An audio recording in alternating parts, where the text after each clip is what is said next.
Dans cette vidéo, on va parler un petit peu de ce qui s'est passé dernièrement avec Saylor et la vente de ses 32 bitcoins, qui a fait quand même pas mal de bruit. C'est un article que j'ai repris de Cryptost, qui sont publiés dernièrement il y a quelques jours.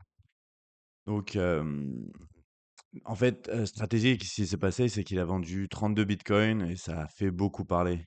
Parce que Saylor, il est quand même connu pour son discours de jamais vendre, toujours hold, jusqu'à la mort, il vendra jamais ses bitcoins. La question qu'on pourrait plutôt poser, c'est est-ce que justement le discours de Saylor de jamais vendre, ça colle vraiment avec une entreprise qui est cotée en bourse, qui va se défendre en disant je vous ai dit à vous de ne pas vendre du bitcoin, et il va préciser que bah en fait il a jamais dit que c'était stratégique, qu'il vendrait jamais.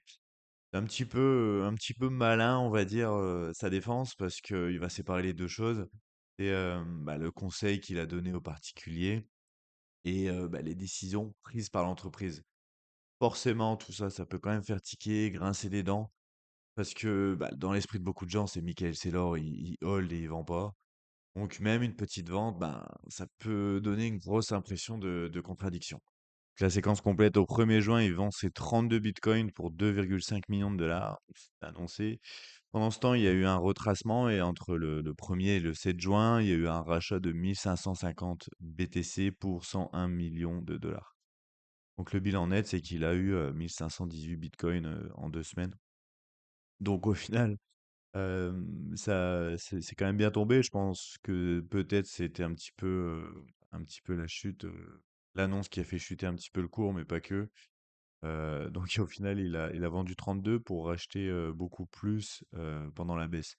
Donc, c'est vraiment anecdotique, un 32 bitcoin, tout le monde panique pour 32 bitcoins, hein, c'est absolument rien pour le marché. Et justement, au final, ça lui a permis de racheter la baisse. Donc c'est ça qui est un petit peu drôle.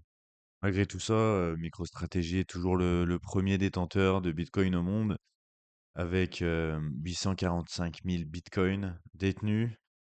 Il y a un coût total de 64 milliards presque, avec 75 millions, 75 000 dollars par BTC, pardon, et perte latente de 10 milliards. Mais bon, on pourrait aussi se poser la question, on pourrait se dire, ben, là, il est en perte, hein, mais il a acheté quand même pas mal la hausse. Mais il fait que acheter la baisse, que acheter la baisse. Mais une fois que justement le Bitcoin va repartir, parce qu'il va repartir selon moi dans plusieurs semaines, plusieurs mois, voire plusieurs années en fonction du marché, comment il évolue, ben, là, c'est moins-value latente, elles vont se transformer en plus-value latente de plusieurs dizaines, voire centaines de milliards, hein. C'est ça qui va être assez hallucinant.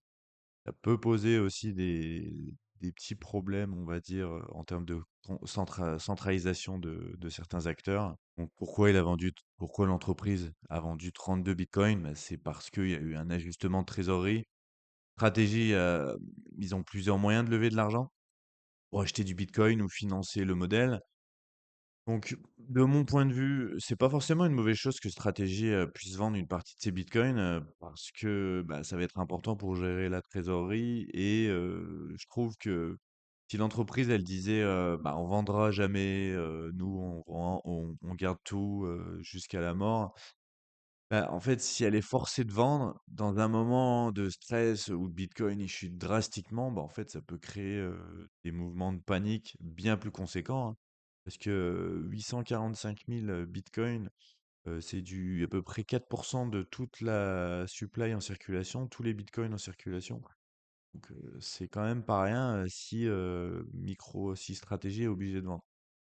Donc, une petite vente assumée, je demande 32 bitcoins, c'est vraiment anecdotique, hein. Je pense que c'est un petit peu pour bien dire qu'en fait, ils pourraient vendre dans certaines périodes justement pour financer un petit peu le modèle.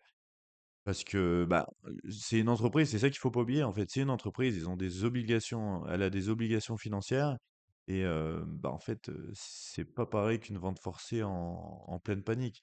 Et les entreprises qui investissent dans stratégie, elles veulent quoi? Ou les stratégies ou les entreprises ou les particuliers, elles veulent quoi? Elles veulent en fait, du rendement de mieux que Bitcoin et elles veulent aussi que l'entreprise, stratégie, elle gère bien tout ça, quoi. Donc, bah, en fait, le sujet, c'est, le modèle. Est-ce que le modèle, il reste solide si le marché, il devient beaucoup plus difficile? C'est ça qu'il faut se poser comme question. Donc si là, pendant les périodes comme ça, elle se met à vendre ou même au plus haut, elle se met à vendre, ben, pour moi, c'est pas forcément mauvais. En tout cas, parce que on pourrait se dire, au moins, ça dépend pas d'une seule entreprise. Tout le réseau Bitcoin, ça dépend pas d'une grosse entreprise qui a bientôt aura plus d'1 million de Bitcoin. Justement, je trouve ça plutôt sain que en fait l'entreprise puisse vendre au fur et à mesure et pas ah l'entreprise elle a vendu 500 BTC, bah là c'est bon c'est fini, c'est-à-dire elle y croit plus en panique parce que justement elle n'a pas réussi à financer ses investisseurs. Qu'est-ce qu'il faut retenir dans tout ça? Bah, la première chose c'est que un particulier et une entreprise, bah, c'est pas pareil. Un particulier peut décider de garder son Bitcoin pendant 10 ans, ça posera pas de problème. C'est ce qu'il veut. Bah, une entreprise qui doit gérer des actionnaires, de la dette, de la trésorerie, des dividendes et en fait, elle a des obligations financières. La deuxième chose, c'est que bah, vendre 32 PTC, c'est pas forcément dire capituler, surtout parce que il en a racheté beaucoup plus derrière. La troisième chose, c'est que le modèle, il dépend beaucoup de la capacité de stratégie à continuer de se financer. Donc avec les investisseurs, comme j'ai expliqué juste avant, hein, il a des investisseurs derrière, donc il peut pas faire n'importe quoi et se dire non, je garde tout jusqu'à la mort, parce que là justement, ça risque de faire de gros dégâts. Et la quatrième chose, bah, attention, slogan simple, hein, never sell.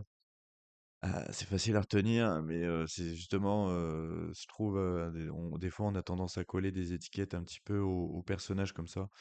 Un petit peu comme il a fait, hein. Je pense que quand il disait on va jamais vendre, on sait très bien qu'il sous-entendait que c'était stratégie, mais c'est juste que là, il s'est rendu compte que peut-être bah, qu'il peut pas se permettre de faire ça en fait, parce qu'il n'y a pas que lui, il y a des actionnaires derrière. Donc, s'il veut que l'entreprise perdure, parce que maintenant c'est une entreprise juste basée sur, sur l'accumulation de Bitcoin, ben, il faut aussi accepter de devoir vendre par moment en fonction du financement du modèle. Donc dans la réalité, on peut voir que tout ça, c'est beaucoup plus complexe pour une société cotée en bourse hein, qu'un particulier qui va garder ses bitcoins pendant 10 ans. Pour un débutant, la vraie leçon, c'est bah, en fait, c'est pas de copier Michael Saylor ou qui que ce soit en fait aveuglément. Parce que bah, en fait, cette histoire de Bitcoin, ça veut pas dire que Bitcoin il est mort, que Saylor il a capitulé, hein. Parce que avant de suivre quelqu'un qui va être très connu, il faut vraiment comprendre ce qu'il fait, pourquoi il le fait, et surtout, bah, est-ce que ça correspond vraiment à notre propre situation? C'est ça qu'il faut se poser comme question.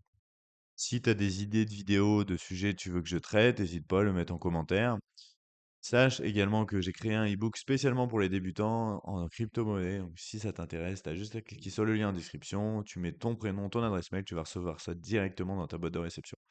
Sache que je fais des vidéos toutes les semaines, alors n'hésite pas à t'abonner à la chaîne. On se retrouve dans une prochaine vidéo.